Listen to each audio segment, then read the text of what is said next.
Hi guys, and welcome back to Property Powerhouse Podcast, PPP episode 3. Hi. Hi, and welcome back Leah and Bex. So today we're going to move on to, we've got successful possession of our property, cat-free, contents-free, and we're now going to go down the debt recovery route. So we're going to start with enforcement services, small claims proceedings. So if my tenant leaves and doesn't leave a new address, a forwarding address, how am I actually going to get what he owes back off the tenant? So as part of our service, we offer a debtor trace. So what we'd usually recommend is waiting around 6 to 8 weeks from the date that the tenant vacated the property or was evicted. That allows the tenant to settle at a new address, register credit at that new address, meaning we've got a better chance of locating them. If we do the trace too early, what we typically find is that they'd be located at the tenancy address. So that time allows enough time for us to hopefully locate the forwarding address, allowing us to move forward with the enforcement stage. So usually we would need the full name and, if possible, a date of birth and the EST address, and that's usually enough for us to then locate them and move forward. Okay, brilliant. So I've heard your team talk about the practice direction notice. So what is that document and what's it used for? So that would be the first stage of the debt recovery process if a landlord doesn't already have judgment. So they're purely just starting the debt recovery process. And essentially what that does is it gives the debtor and the guarantor, if applicable, 30 days to propose a settlement or payment in full payment plan to the landlord to essentially settle this before we go to the small claims court. It will be quite a large document with all the damages, if there is any that they're looking to claim for, invoices, evidence to support that. Any rent arrears can be claimed for, and then also any legal costs, any invoice will be added to that as well. And hopefully that would prompt a response for them to engage at this point before we go and obtain that county court judgment against them. Brilliant. And I presume you guys give the landlord all the support they need to put that together? Absolutely, yeah. So we will give them a schedule of charges. So we give them a template, they complete that, send that back to us, and then we will go through all of the individual evidence, and we will ensure that that case is as strong as possible should that have to go down the court route. Okay, amazing. So I'm a landlord, I'm owed £15,000 for example. What's the best way for me to recover my debt from the tenant? So it depends if you've got that as part of court proceedings or not. So if you've had a tenant that you've had to go down the court route to gain possession, then usually you'd have a judgment as part of the order. Yeah. So that means you would do a debtor trace. If successful, you'd then go down the enforcement route. So an example of the enforcement options that we have at LegalforLandlords would be a High Court writ of control. So that's a process where we would send High Court officers to the debtor's new address with the intention of them collecting the debt on behalf of the landlord. Now it is all down to the tenant's financial circumstances, but they can seize assets, so they go in for cash car payment, or it may be that they enter into a payment plan. If it is a payment plan that's put forward, then the officers will speak to ourselves, we'll liaise with the landlord, confirm if they're happy with the amounts put forward, and if so, we'll put that in place. And what would typically happen from then is that we would monitor that, and if the tenant did fail to pay, the officers would attend the address again. So that's one of the most common ways for us recovering debt in terms of enforcement. As well, once enforced, the judgment will then become active. So it will be an active CCJ, which will be there for 6 years. So obviously, if the tenant was applying for credit or would be in reference of private accommodation, then that would come on the referencing report. So landlords going forward would be aware. Okay, and I can guess what your answer is going to be for this, Leah, but I'll ask it anyway. So how long would it normally take the debt recovery process? Case by case basis. So it can How be long's quite, a piece of string? exactly. It can be quite a quick process, especially if that debtor, has a full understanding they do not want that county court judgment actioned against them. It can be at the point of practice direction notice. They get in contact. I had a case recently where we served the practice direction notice, and they responded within 3 days. They understood the seriousness at that point when a third party got involved. Unfortunately, there are some tenants who care a little bit less, so at that point it could prolong right up until enforcement, which can take months, unfortunately, to go through, right from tracing to enforcing and getting that money back. Okay, and I think you might give the same answer to this next question. So how likely is it I'm going to recover my my costs. Well, it is case by case, if you've not already guessed. But no, I mean, it is down to the tenant's financial circumstances. You know, if you've got a £30,000 judgment that you're trying to enforce, and you've got a tenant that you've evicted, and it's got to the bailiff stage because they were seeking council accommodation, it's very unlikely that the officers are going to go round and recover a lump sum of £30,000. So, you know, the landlord has got to be realistic, and we are very transparent in our, you know, in our approach to debt recovery. Yeah, we can enforce the judgment, we can get that activated, but there are no guarantees, and it is down to the tenant's financial circumstances ultimately. So I suppose it's really important that we manage the landlord's expectations. Absolutely, Because it's one thing getting judgment, I suppose, and then enforcing it's then the next challenge that Exactly. you have to manage. Quite a costly process, and one thing I would always say is, you know your tenant better than me. You know, what are their financial circumstances, and is it something that you do want to pursue, and you know, set your expectations, you know, realistically. Yeah. Sometimes we recommend to landlords, you know, maybe give it some time. So you've got 6 years to enforce a judgment. Tenants' circumstances could change, so maybe don't go, you know, if you know that they were seeking council accommodation or they have recently changed employment, give it a couple of months, give it 12 months, and then, you know, try and go down the enforcement route. It's not something that needs to be done immediately. Some landlords do it because the principle, you know, they say, I know I'm not going to receive the funds back, but I don't find it fair that I've had to go through this process. I'm at this financial loss, and the tenant gets to just move on. And you know, I do completely understand that. Yeah, brilliant.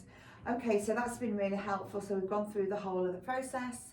I just thought it'd be quite useful to touch on some of the other products and services that as a team you can support landlords with. I think some of these might come even more to the front with renters' rights and landlords being a bit more prepared and proactive in terms of making sure they've got everything in place that they need. So I think we bundle together generally what we call our rental essentials. So what would you generally bundle in with that product umbrella name? So rental essentials, so that's anything from your gas, EPC, inventory reports, checkout reports, you know, any services that you would typically need. More so, I suppose, for landlords who are self-managing and don't have the managing agent in place to remind them that these checks need to be done. We are a company who they can come to, tell us what they need. We take the tenant's details and we will arrange that for them and send them the report once done.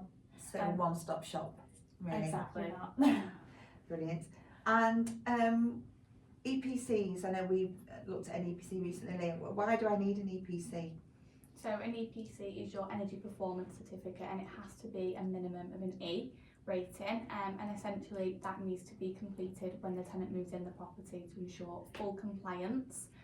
Typically if there's one in the property, on the property when a tenant moves in, that should be sufficient right up until that tenant vacates. But one thing that we have noticed by the courts, especially in terms of eviction, is if that EPC expires, there's no law that actually states it should be renewed, but courts are overriding that, and they're actually saying, well, that isn't showing much compliance, and we saw a case dismissed on that basis. So ensuring you have up-to-date certificates, especially in EPC, is one to be aware of. Yeah, that's really helpful. That and how often would you recommend, or how often do you have to have an EPC updated? Every 10 years for Every an 10 EPC. years. So that's a long diary note forward, isn't it? Absolutely. So what happens if, I know gas safety certificate's really, really important. If I forget to give my tenant a copy of the gas safety, well, first of all, I need to make sure I've got one. But if I forget to give the tenant a copy when they move in, what's going to be the implications for me as a landlord? So it can cause quite significant issues at court stage, especially if you're relying on a Section 21 notice. So we recommend that, of course, you get a gas safety check done for every year of the tenancy. Keep a copy for your own records, and also serve a copy to the tenant. If you haven't served them and you're looking to go down the eviction route, or if you just realise you haven't served them, we'll get them served now. Make yourself compliant now. A lot of landlords will approach and say, this is an old tenancy, I don't have any gas safety certificates. Well, the court won't accept that, you've lost them or you can't contact the contractor. They will be expecting you to have a gas safety for each year, so just always keep a copy. Yeah, I think that's really, really important. this is something that I think maybe a few landlords don't realise the importance of, is the inventory. So what do you think the value of an inventory is for a landlord? I think it's so important, especially if the landlord is looking to make a claim for the deposit or a damages claim. So you've got the inventory in the checkout report as a comparison, so you can see exactly what's changed in the property, evidence of any missing items, evidence of any damages. That, along with invoices and receipts for anything that you've had to replace, really does build a real solid case if you do have to make a claim, either via the deposit. If the deposit doesn't cover the debt amount, then, you know, to the small claims court. So it is just so important. Yeah, I mean, I always think of an inventory as like an insurance policy, really. Absolutely, That, you know, you don't need it till you need it, do you? Exactly. And it's better to have it there. So, detailed checkout reports. If I come to the end of the tenancy and the checkout's happened, does a detailed checkout report help if there's a dispute? It does, yeah. It works exactly the same like an inventory. It's great for your debt recovery comparisons from the start to the end, and also deposit disputes where the tenant, you know, isn't wanting you to have that deposit back and they're wanting to fight that. You send in that detailed checkout report, essentially shows the condition of the room. Is it good? Is it bad? What's in there? You know, is there any damages? Anything like that. So from there, that could easily, especially with a deposit, have that dispute resolved within a matter of days. Yeah, and LegalforLandlords can help landlords to arrange all of these additional items, can't we? So I'm a landlord and I just think, oh, well, it doesn't really matter if I've not got all these certificates, that don't comply with this legislation. I use a letting agent, so I'm just going to just push back responsibility to them. Is that going to wash with the judge if it goes to court? No, Absolutely not. Oh, well. So you won't be getting possession of the property. Right. You're probably putting yourself at risk of fines and penalties. I mean, and ultimately the safety of the tenant. You know, if you're not up to date with legislation, you're not getting your gas, you're not getting your EPC done, then how do you know that property is fit for purpose? Yeah. So, you know, we absolutely recommend, as a landlord, you should be compliant, you should have all your checks in place, and that property should be in good order. Yeah, I would definitely say a key one that landlords, you know, unfortunately do pass on to their agent: deposit certificates. We see it all the time. Well, my agent dealt with a deposit. Yeah. Well, unfortunately, it's not been registered correctly, and you'll be the one left with the fine of 3 times that deposit amount at the end. Absolutely. So that leads me nicely into our next service that we can provide to landlords, which is our compliance audit. So The LCA, yeah. the LCA. So as a landlord, why should I consider getting an LCA? I'm quite happy with my tenants. I think that they're really nice people. They always pay the rent on time. Yeah, I mean, LCA, even if you have got, you know, good long-standing tenants, it is better to just always have your documents checked to make sure you are on the right side of the law. If there's any problems in the future, you need to go down an eviction route, then you know that you've got a certified document there from Legal4Landlords confirming that you are compliant and everything is in order. Landlords who have purchased properties with tenant in situ,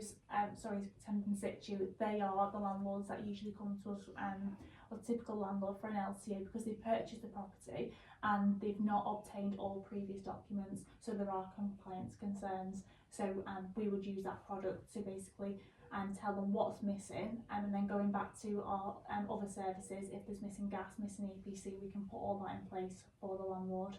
Okay, brilliant. So what sort of documents would you check during the compliance audit, Leah?